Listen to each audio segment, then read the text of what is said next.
Hello दोस्तों, perfect coaching class पर आपका स्वागत है। मैं लाया हूँ आज आपके लिए हिंदी विषय।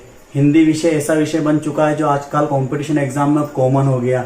चाहे बैंक हो, रेलवे हो, पटवारी हो, एमपीएसआई हो या जीडी हो, इसके अंदर अधिक मात्रा में हिंदी से क्वेश्चन पूछे जा रहे हैं। तो आज मैं आपको हिंदी विषय में संज्ञा पढ़ाने जा रहा हूँ, जिससे एक कॉन्सेप्ट से हम पूरी संज्ञा को समझ लेंगे। उसके बाद आपको संज्ञा वाले क्वेश्चन में कभी भी डाउट नहीं रहेगा। तो चलो समझते हैं हम। आज का टॉपिक है हमारा संज्ञा। संज्ञा किसे कहते हैं? तो हमने बचपन में पढ़ा कि किसी व्यक्ति, स्थान, वस्तु का बोध या भाव का बोध कराए उसे संज्ञा कहा जाता है। लेकिन अगर कंपटीशन में पूछा जाए संज्ञा का अर्थ क्या, अगर एक शब्द में पूछा जाए तो हमको बताना है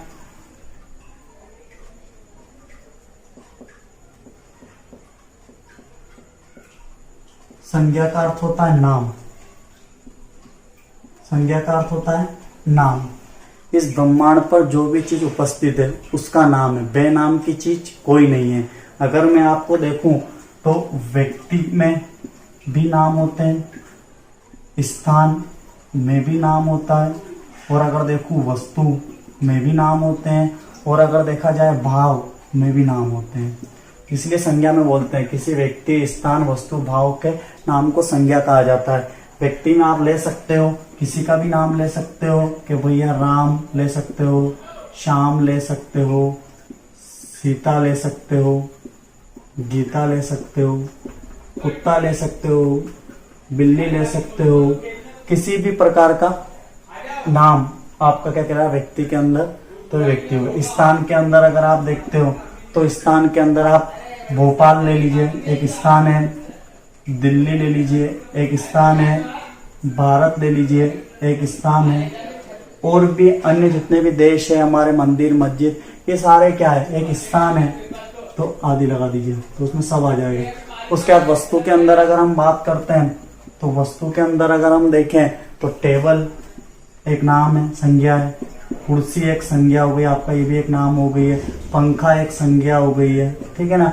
जितनी भी चीजें हमको दिखेगी, चाहे आप अलमारी देख लीजिए, एक नाम है। तो ये क्या है, ये वस्तु हो गई सारी की सारी। उसके बाद भाव में देख लीजिए आप। भाव में अगर हम बात बोलेंगे जवानी, तो ये क्या है, भाव है। उसके बाद आप देखेंगे बुढ़ापा, क्या है, भाव है। सौंदर्य क्या है, भाव है। उसके बाद आप देखेंगे क्रोध, क्या है, एक भाव है। उसी के बाद देखते हैं प्रेम, क्या है, एक भाव है। ईर्ष्या क्या है, एक भाव है। तो ये सारे भाव, मतलब हम यही कहते हैं कि संज्ञा के अंदर व्यक्ति चाहे राम, श्याम, सीता, गीता हो, शहर चाहे भोपाल, इंदौर, स्थान चाहे भोपाल, इंदौर, भारत हो, चाहे वस्तु में टेबल, कुर्सी, पंखा या अलमारी हो, चाहे भाव में क्रोध, प्रेम, ईर्ष्या, जो भी हो, ये सारी क्या संज्ञा। मतलब संज्ञा का कुल मिला के कहने का अर्थ हो गया कि संज्ञा एक क्या हो गई, हमारी नाम हो गई। जिस चीज का नाम है वो क्या कहला गई, संज्ञा हो गई। अब बात आती है संज्ञा के प्रकार। कंफ्यूज होते हैं, संज्ञा के 3 प्रकार होते हैं या 5 होते हैं, तो हम समझेंगे। संज्ञा के प्रकार की बात करते हैं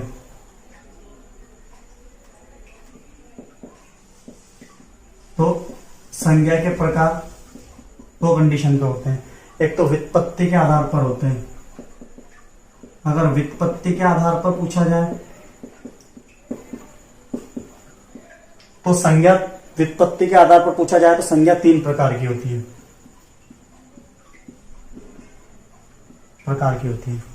और अगर अर्थ के आधार पर पूछा जाए तो अर्थ के आधार पर संज्ञा 5 प्रकार की होती है। अर्थ के आधार पर कितनी होती है, 5 प्रकार की होती है। तो चलिए 3 ये और 2 इसके अन्य भेद जोड़ देंगे तो वो अर्थ के आधार पर 5 ही हो जाएगी। तो हम समझते हैं। नंबर 1 जो अगर हम देखते हैं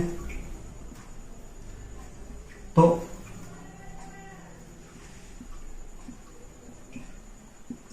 व्यक्तिवाचक संज्ञा।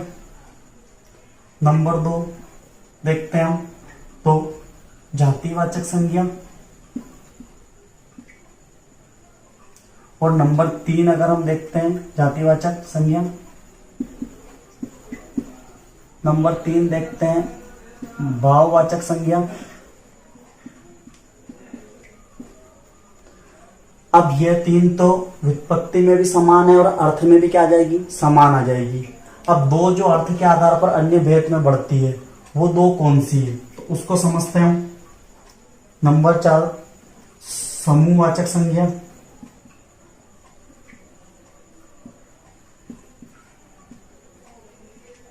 नंबर 5 ध्रुववाचक संज्ञा।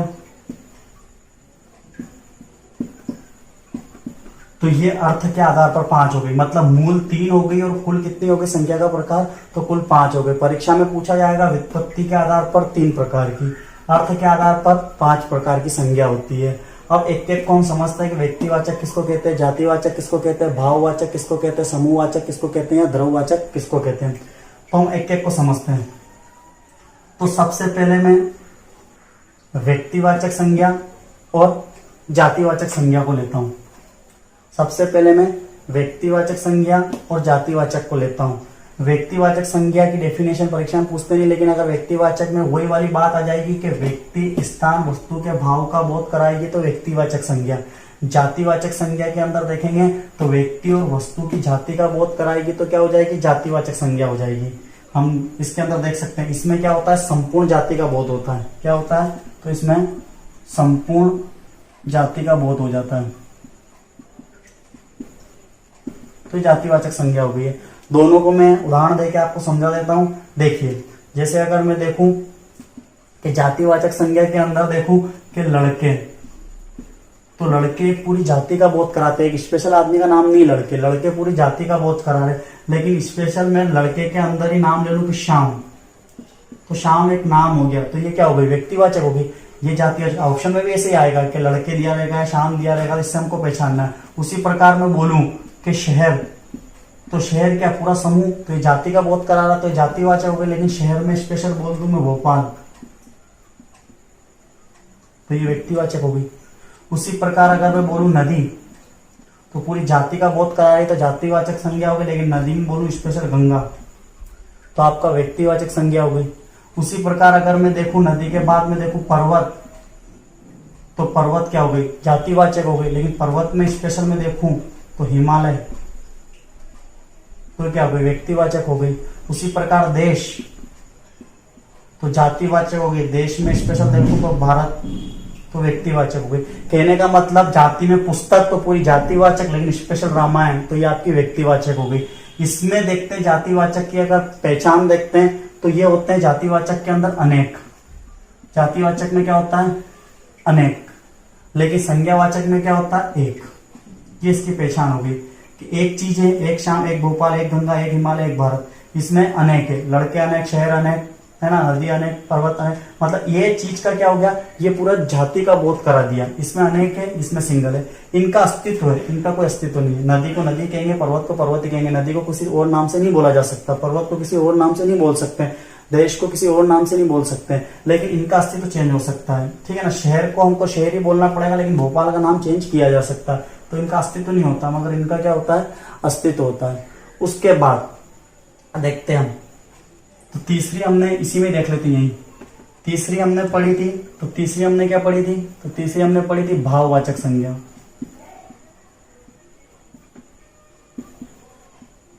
भाववाचक संज्ञा के अंदर जिसमें हमको भाव,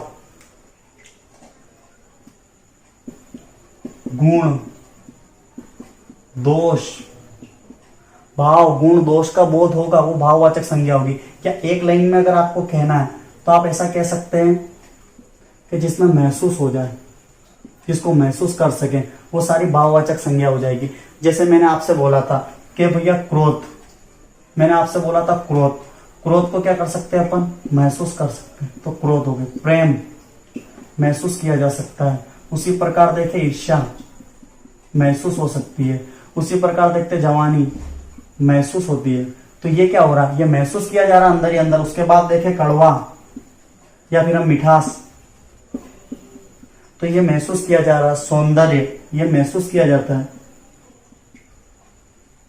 ठीक है ना। तो यहाँ क्रोध, प्रेम, ईर्ष्या, मिठास, कड़वाहट, ठीक है ना, जवानी, ठीक है ना, तो ये चीजें हमको क्या अंदर से महसूस होती है, तो ये कौन सी हो गई, भाववाचक संज्ञा हो गई है। तो तो हमने क्या पढ़ा कि भैया व्यक्तिवाचक संज्ञा के अंदर एक चीज होती है, जातिवाचक संज्ञा के अंदर अनेक होते हैं पूरी जाति का। इसमें व्यक्ति का मतलब व्यक्ति, स्थान, वस्तु का बोध करा देती है और ये पूरे उसकी जाति के समूह का बोध करा देती है।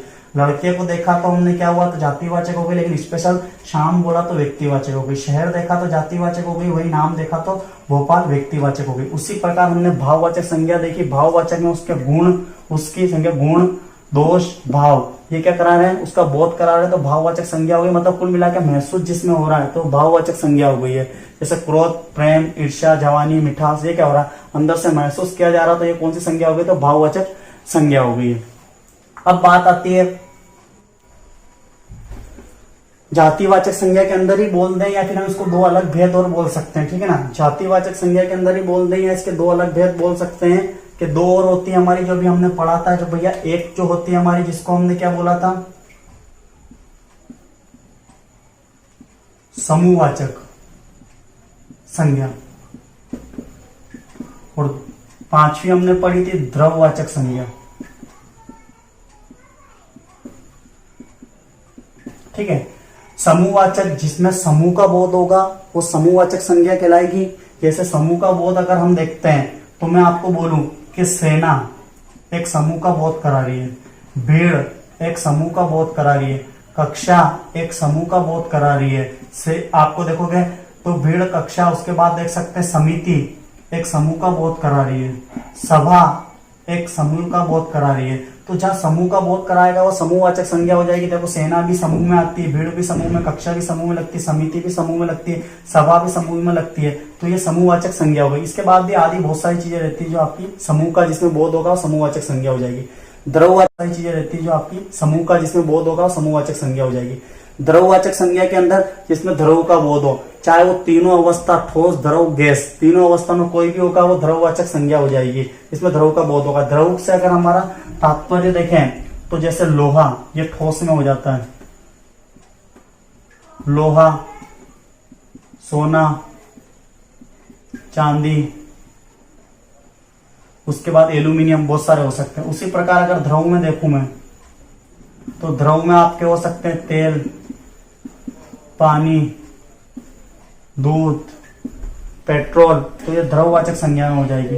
तीसरा में देखूं गैस के अंदर देखूं मैं तो धूल, ऑक्सीजन,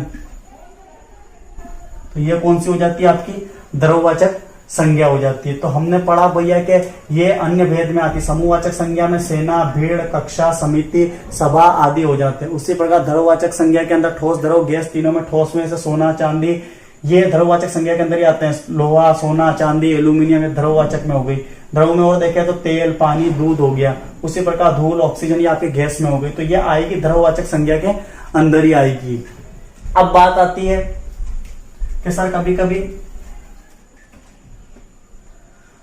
कभी जातिवाचक संज्ञा को भाववाचक में परिवर्तन किया जाता है, तो कैसे मालूम पड़ती है, तो उसमें त्व लग जाता है। त्व की अगर बात बोलूं तो जैसे देखिए, पहले मैं जातिवाचक को आपको भाववाचक में चेंज करके बताता हूं, या फिर उससे पहले अगर समझ लीजिए व्यक्तिवाचक को पहले मैं जातिवाचक में वाक्य में प्रयोग करके उसका रूप चेंज करता हूं। जैसे मैं बोलता हूं कि आपका सीता, तो अगर आप देखोगे तो सीता की अगर बात आएगी तो सीता का अगर आप देखोगे तो सीता एक व्यक्तिवाचक है। लेकिन जब मैं इसका वाक्यों में प्रयोग कर दूं कि घर घर में सीता सावित्री, क्या घर घर में सीता सावित्री रहती है, तो ये अब एक तो सीता तो आपका व्यक्तिवाचक थी, लेकिन जब ये घर घर में सीता सावित्री बसती, उसका अर्थ हो गया कि पूरी जाति का बोध करा दिया कि हर घर में अब सीता सावित्री, तो ये आपका क्या जातिवाचक हो गई। उसी प्रकार अगर आपको देखना है तो रावण, आप रावण को ले लीजिए, रावण के साथ अगर नहीं लेना तो जयचंदो को ले लीजिए। जयचंदो की अगर बात करें तो घर घर में, या फिर हम देश को हानि जयचंदो से है, देश को हानि जय चंदों से होती है। तो देखिए जयचंद क्या हो गया, एक व्यक्तिवाचक हो गया, लेकिन जब वाक्य में प्रयोग हुआ, इसका जब रूप चेंज हुआ जातिवाचक में, तो देश को हानि जयचंदों से, मतलब ऐसे जो लोग हैं जयचंद, वो पूरे क्या कर रहे हैं, एक समूह का, वो आपकी पूरी जाति का बोध करा रहे हैं, तो ये जातिवाचक में चेंज हो गई। जयचंद आया स्पेशल तो खाली व्यक्तिवाचक में लिखना, लेकिन ऐसा पूरा वाक्य आएगा देश को हानि जयचंदों से, तो ये जातिवाचक में हो गया। उसी प्रकार अगर जातिवाचक को व्यक्तिवाचक में बदलना हो, जैसे गांधी एक जातिवाचक संज्ञा है, लेकिन अगर मेरे को इसको व्यक्तिवाचक में परिवर्तन करना है, तो मैं व्यक्तिवाचक में परिवर्तन कैसे करूंगा इसको, तो करो या मरो का नारा गांधी जी ने दिया था। तो अब ये गांधी तो जातिवाचक हो गई, लेकिन जब ये करो या मरो बोला गया, गांधी जी ने दिया था, तो ये स्पेशल किनकी बात हो रही है, तो मोहनदास करमचंद, ये गांधी जी की हमारे बात हो रही, मतलब ये स्पेशल एक व्यक्ति को इंडिकेट कर दिया गया, तो ये जातिवाचक हो गई। उसी प्रकार अगर आप देखते हैं तो उसी प्रकार लिख सकते हैं कि भैया के पंडित, तो पंडित आपका क्या हो गया, यहां हम समझ लेते सीधा, पंडित क्या हो गया आपका जातिवाचक हो गया, लेकिन अगर इसका व्यक्तिवाचक में परिवर्तन करना है, तो देश के पहले प्रधानमंत्री पंडित जवाहरलाल नेहरू थे, तो अब ये क्या होगा, व्यक्तिवाचक किसके लिए हो गया, पंडित जवाहरलाल नेहरू जी के लिए हो गया।